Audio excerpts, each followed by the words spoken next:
અને હવે સમાચાર જોઈએ વિગતવાર તો મહત્વપૂર્ણ સમાચાર કોમનવેલ્થ ગેમ્સ 2030 માટે ભારતની સત્તાવાર દાવેદારી ભારતીય ઓલિમ્પિક એસોસિએશને કોમનવેલ્થ ગેમ્સની યજમાની માટે દાવેદારીની મંજૂરી આપી 2030 કોમનવેલ્થ ગેમ્સ ભારતમાં રમાડવા માટે ભારતે દાવેદારી કરી છે આઈઓએ જનરલ બોડીએ ભારતના દાવાને મંજૂર કર્યો છે ભારતમાં કોમનવેલ્થ ગેમ્સ યોજાશે તો અમદાવાદમાં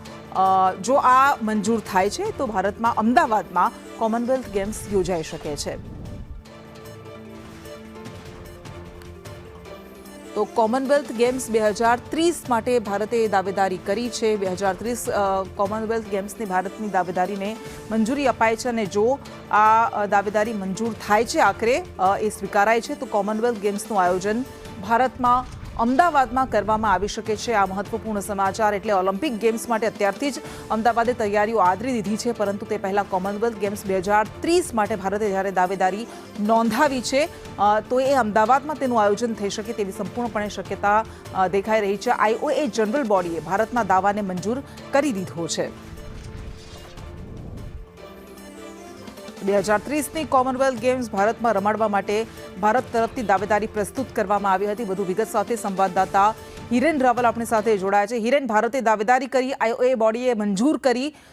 કેટલી શક્યતા કે અમદાવાદમાં એનું આયોજન થાય દિલ્હી ખાતે એક્ઝિક્યુટિવ કમિટીની બેઠક યોજાઈ હતી કોમનવેલ્થ ગેમના સંદર્ભે અને એ કમિટીએ આ આખરી મંજૂરી આપી છે અને અમદાવાદ એનું હોસ્ટ સિટી કોમનવેલ્થ ગેમનું બનશે એ પ્રકારની આધિકારિક જાહેરાત કરવામાં આવી છે સામાન્ય રીતે ગત ઓક્ટોબર મહિનાની અંદર જ્યારે એક કમિટી ગઈ હતી એ કમિટીમાં જ આ પ્રપોઝલ બીડ આપી દેવામાં આવ્યું હતું પીટી ઉષા કે જેઓ ઇન્ડિયન ઓલિમ્પિક એસોસિએશનના અધ્યક્ષ છે એમણે આ બીડ એ વખતે ગુજરાત વતી સબમિટ કર્યું હતું અને એ બીડ એક ફોર્માલિટીના ભાગરૂપે એક્ઝિક્યુટિવ કમિટીએ ફાઇનલ કર્યું છે કોમનવેલ્થ ગેમ જે આગામી વર્ષોમાં યોજાવાની છે એની જે જાહેરાત કરવામાં આવી છે ભારતની અંદર થશે અને એ પણ